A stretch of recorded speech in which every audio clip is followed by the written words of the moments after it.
Je suis Guylaine Portalis, je suis plasticienne. Je suis la première artiste contemporaine à investir ce lieu, à l'hôtel Tingry, qui a appartenu à une princesse qui a vécu à Ménères pendant le XVIIIe siècle. En visitant cet hôtel particulier, la première fois, au fur et à mesure que j'entrais dans ce domaine, dans cette architecture XVIIIe, je voyais que mon travail pouvait s'inscrire dans certains salons, d'autres objets dans l'entrée et encore d'autres dans des petits salons, ce que j'appelle des boudoirs. Aussi dans d'autres lieux, les salles à manger et même cuisine.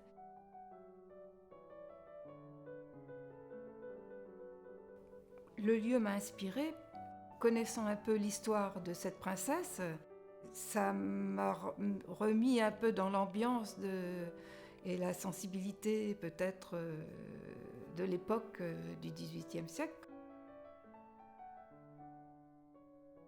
J'aime cette époque parce que c'est pour moi une période où la culture s'est beaucoup développée, où la recherche aussi. Et ça a été une époque très riche à beaucoup de niveaux, pas uniquement artistique. J'aimerais que les gens le ressentent quand ils vont pénétrer dans ce lieu, le côté historique du lieu et en même temps cet imaginaire que je montre et qui peuvent faire rêver les gens. Ça, c'est très important pour moi, oui. C'est un grand message, oui.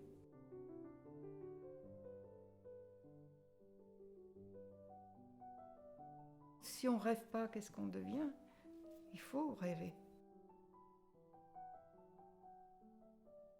Que le regard ne soit pas, disons, réaliste, qu'on cherche toujours pourquoi il y a ces formes qui provoquent cette dualité. Les gens ne trouvent pas tout de suite le message. Ça, c'est le secret. Oui. Il faut qu'ils cherchent. Les contrastes, je les provoque toujours par ce côté de la douceur, du calme, et avec un contraste sur l'agressivité, le piquant, qui est régulièrement exprimé dans ce que je fais.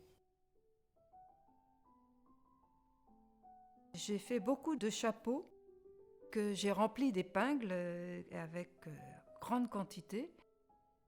Le geste de piquage, de violence que je provoquais au fur et à mesure dans ces chapeaux. Et l'accumulation, je ne savais pas du tout ce que ça allait faire. Et c'est qu'à force d'accumulation de ces épingles que je me suis rendu compte que ça devenait presque de la fourrure.